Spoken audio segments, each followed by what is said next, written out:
The afternoon sun beat down on the quiet suburban street as Karen stormed out of her immaculate house, her face twisted in rage. She marched across the neatly manicured lawn, her designer heels clicking against the sidewalk, and stood glaring at the neighbor's house where the sounds of children's laughter and chatter could be heard. Unbelievable, she muttered under her breath, her fingers clenching into fists at her sides. Without hesitation, she strode up to the front door and pounded on it, the sound echoing through the quiet neighborhood. The door swung open, revealing a kindly-looking older woman. "Can I help you?" she asked, a puzzled expression on her face. "Your grandchildren are being far too loud," Karen snapped, her voice shrill and accusatory. "I've had enough of their constant noise disrupting the peace and quiet of this neighborhood. You need to control them better." The woman's brow furrowed in confusion. "I'm sorry, but I don't believe I know you. And my grandchildren are just playing." "I don't care," Karen interrupted, her eyes narrowing. "This is an unacceptable level of noise, and it needs to stop immediately. I won't tolerate it any longer." Before the woman could respond, a young boy and girl came running into the entryway, their laughter echoing through the small house. Karen's face contorted with fury, and she opened her mouth to unleash another tirade. But just then, a deep, authoritative voice cut through the tension. "What's going on here?" Karen spun around to see a tall, imposing figure striding toward them, his expression stern. It was the woman's son, a well-dressed man in his mid-40s. "Your children are being far too loud, and it's disrupting the entire neighborhood." Karen spat, her anger not diminished in the slightest. The man's brow furrowed, and he placed a protective hand on his children's shoulders. "I'm sorry, but I don't believe we've met. Who are you, and what right do you have to come onto my property and harass my family?" Karen's face flushed with indignation. "I'm your neighbor, and I have every right to demand that you keep your grandchildren under control," she snapped. "This is unacceptable behavior, and it needs to stop." The man's expression hardened, and he took a step forward, his eyes narrowing. "I think it's time for you to leave," he said, his voice low and dangerous. Karen's eyes widened, and she opened her mouth to protest, but before she could speak, the woman stepped forward, her own expression filled with a quiet strength. "I'm afraid I must insist that you leave, ma'am," she said, her voice calm but firm. "This is our home, and we will not tolerate such disrespect or harassment. If you have any further issues, I suggest you take them up with the proper authorities." For a moment, Karen seemed to hesitate, her gaze darting between the three figures before her.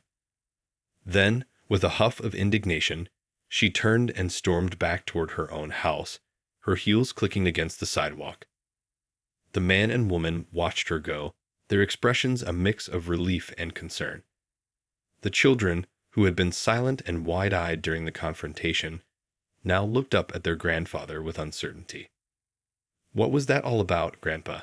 the little girl asked, her voice small. The man sighed and placed a comforting hand on her head. "I'm not sure, sweetheart," he said, his voice gentle. "But don't worry, everything's going to be just fine." Later that evening, the man sat in his living room, a thoughtful expression on his face as he stared out the window. His wife entered the room, a mug of steaming tea in her hands. "Here, dear," she said, handing him the mug. "I thought you could use a little something to help you relax after that incident." He accepted the mug with a grateful nod, taking a sip of the fragrant liquid. "Thank you, Emily. I just can't stop thinking about what happened earlier. That woman's behavior was completely unacceptable." Emily settled into the chair next to him, her own brow furrowed in concern. "I know. I've never seen anything like that before. She just came out of nowhere, yelling and demanding that we control the children."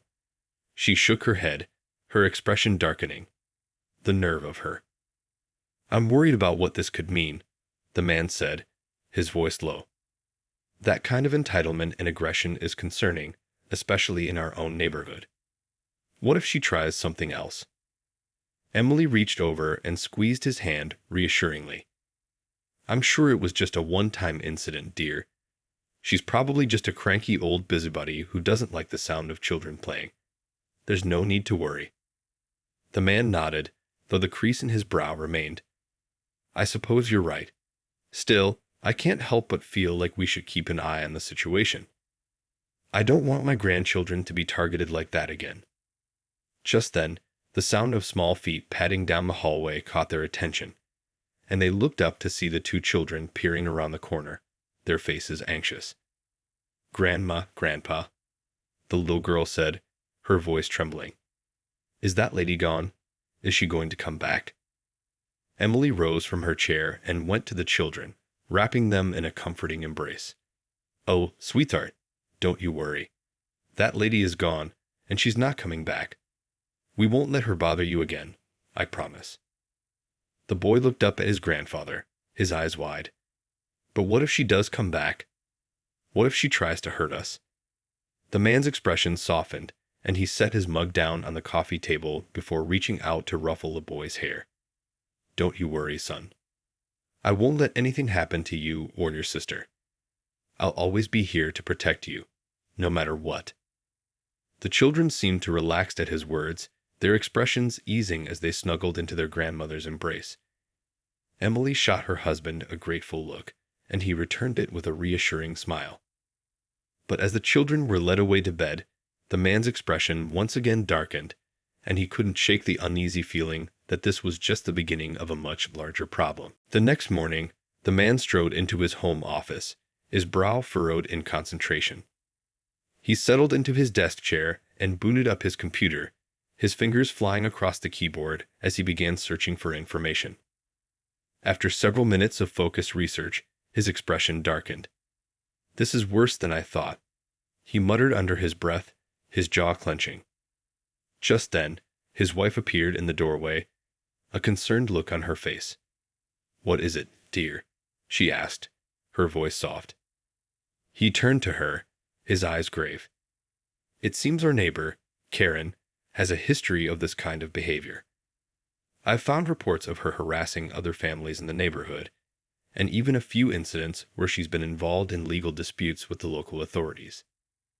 Emily's eyes widened, and she stepped further into the room, her arms folded across her chest. Legal disputes? What do you mean? The man sighed heavily. It appears she's filed numerous complaints with the Homeowners Association, often targeting families with young children. And in a few cases, she's even gone so far as to threaten legal action against her neighbors. Emily's brow furrowed, and she shook her head in disbelief. But why would she do that? What could she possibly have against children playing in their own yards? I'm not sure, the man said, his expression pensive. But it's clear that she's not going to stop at just yelling at us. She seems determined to make our lives, and the lives of our grandchildren, a living hell. Emily's face darkened, and she moved to stand beside her husband, her hand resting on his shoulder. Well, we can't just sit back and let her do that. We have to do something to stop her. The man nodded, his jaw set with determination. I agree, and I think I know just the way to do it. He turned back to his computer, his fingers once again flying across the keyboard. Emily watched in silence as he navigated through various websites and documents, his expression growing more and more focused with each passing minute. Finally, he leaned back in his chair, a satisfied smile spreading across his face. I think I've found the answer. Emily raised an eyebrow, her curiosity piqued. What is it? The man's smile widened. It turns out I'm not just a concerned neighbor. I'm also a judge on the local municipal court. Emily's eyes widened, and she couldn't help but smile in return. Well, well, well. Looks like we've got a secret weapon on our hands. The man nodded, his expression grim. And I'm going to use every resource at my disposal to put a stop to Karen's harassment once and for all. With that, he turned back to his computer, his fingers already flying across the keyboard as he began to formulate a plan. Emily watched him, a newfound sense of hope and determination filling her heart. Over the next few days, The man worked tirelessly, using his position as a judge to gather information and build a case against Karen.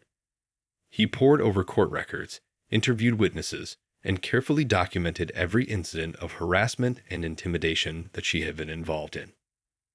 As he pieced together the evidence, a clear pattern began to emerge. Karen's behavior was not isolated to just his family. She had targeted numerous households in the neighborhood, often with young children.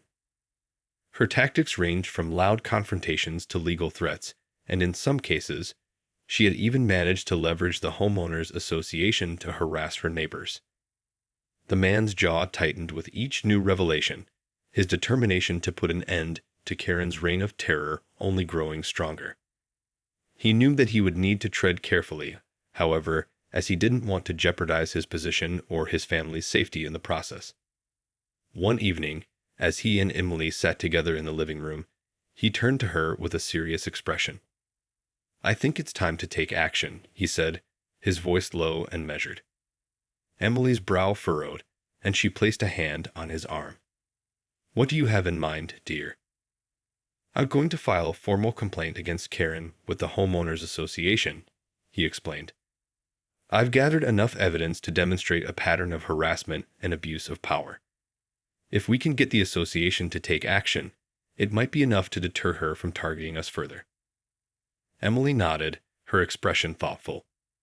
"That sounds like a good start. But what if that doesn't work? What if she tries to retaliate?" The man's jaw tightened. "Then I'll be forced to take more drastic measures." Emily's eyes widened, and she leaned forward, her voice urgent. "You don't mean—" He held up a hand, his expression grave. "I don't want to involve the legal system unless I absolutely have to. But if Karen continues to threaten or harass my family, I won't hesitate to use my position as a judge to put a stop to it." Emily nodded, her own expression hardening. "I understand. Whatever it takes to protect our grandchildren, I'm with you." The man reached out and squeezed her hand, his eyes filled with a fierce determination. "I promise, I won't let Karen get away with this. She's gone too far, and it's time for her to face the consequences." With that, he rose from his seat and strode towards his office, his mind already racing with the next steps in his plan. Emily watched him go, a silent prayer on her lips that this would finally be the end of their neighborhood's Karen problem. The next morning, the man marched into the Homeowners Association office, his expression grim. He had spent the night carefully preparing his case, gathering all the evidence he had collected and organizing it into a comprehensive report. The association's president, a middle-aged woman named Mrs. Fitzgerald, greeted him with a warm smile. "Good morning, Mr. Jameson. What can I do for you today?" "I'm here to file a formal complaint against one of our neighbors, Mrs. Karen Wilkins," the man said, his voice firm and unwavering. Mrs. Fitzgerald's brow furrowed, and she gestured for him to take a seat. "I see. What seems to be the issue?" The man wasted no time, laying out the details of Karen's campaign of harassment and intimidation against his family and other households in the neighborhood. He presented the evidence he had gathered, including witness statements, documentation of legal threats, and records of her numerous complaints to the association. As Mrs. Fitzgerald listened, her expression grew increasingly concerned. "This is quite a serious matter," she said, her voice somber. "I can assure you that the association takes these kinds of complaints very seriously." The man nodded, his gaze unwavering. "I'm glad to hear that. I want to make it clear that I will not stand idly while my family is targeted and threatened. If the association doesn't take immediate and decisive action, I will be forced to escalate this matter through the legal system." Mrs. Fitzgerald's eyes widened, and she held up a hand. Now, let's not jump to any hasty conclusions. I can assure you that we will investigate this matter thoroughly and take the appropriate steps to address the situation." The man leaned back in his chair, his expression unreadable. "I certainly hope so, Mrs. Fitzgerald. For the sake of my family and the entire neighborhood, I expect a swift and effective resolution to this problem." The association president nodded, her own expression grave. "You have my word that we will handle this matter with the utmost seriousness. I'll convene a special meeting of the board to discuss your complaint, and we'll get back to you as soon as possible." The man rose from his seat, his gaze unwavering. "See that you do, Mrs. Fitzgerald. The well-being of my family is at stake, and I won't tolerate any further harassment or intimidation." With that, he turned and strode out of the office, his posture rigid and his mind racing. He knew that he had taken a significant risk by involving the homeowners association, but he was determined to put an end to Karen's reign of terror once and for all. As he made his way back home, he couldn't help but feel a sense of cautious optimism. If the association took his complaint seriously and acted swiftly, perhaps they could finally put this nightmare behind them. But deep down, he knew that Karen was not the type to simply back down without a fight. Over the next few days, the tension in the neighborhood palpably thickened. Word of the complaint against Karen had quickly spread, and the residents were divided in their reactions. Some expressed relief and gratitude that someone was finally standing up to her, while others were more hesitant, worried about the potential fallout. Karen herself, however, was furious. She stormed around the neighborhood, her face flushed with rage as she confronted anyone who dared to look in her direction. She accosted the Jameson family repeatedly, hurling insults and threats at them, much to the distress of the grandchildren. The man and his wife did their best to shield the children from Karen's tirades, but their concern only grew as the days passed without any response from the homeowners association. Finally, after nearly a week of waiting, a letter arrived in the Jamesons' mailbox. The man tore it open, his heart pounding, and quickly scanned the contents. His expression darkened as he read the words. "They're holding a hearing to discuss the matter further," he said, his voice laced with frustration. "But they're not taking any immediate action against Karen." Emily's brow furrowed, and she placed a comforting hand on his arm. "Well, at least they're acknowledging the complaint. Surely they'll have to do something after they hear all the evidence." The man shook his head, his jaw clenched. "I'm not so sure. You know how these bureaucratic processes can be. They're probably hoping this will all just blow over if they drag their feet long enough." Just then, the sound of a car door slamming outside caught their attention. They looked out the window to see Karen striding up the driveway, a smug expression on her face. "Speak of the devil," the man muttered, his grip tightening on the letter. Karen marched up to the front door and pounded on it, her eyes blazing with triumph. When the man opened it, she thrust a piece of paper in his face.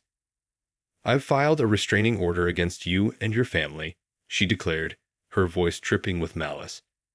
"You're to stay at least 100 yards away from me at all times, or face serious legal consequences." The man's eyes widened in shock, and he quickly scanned the document. It appeared to be legitimate, with all the necessary signatures and seals. "This is outrageous," he exclaimed, his voice rising with anger. "On what grounds have you filed this?" Karen's smirk only grew wider. "On the grounds of harassment and intimidation, of course. Your little complaint to the homeowners association has only made me more determined to put an end to your family's disruptive behavior." The man opened his mouth to protest, but Karen cut him off, her expression hardening. "I suggest you take this seriously, Mr. Jameson. If you or your family so much as step foot on my property, I'll have you arrested. And trust me, as a respected member of this community, the authorities will be more than happy to side with me."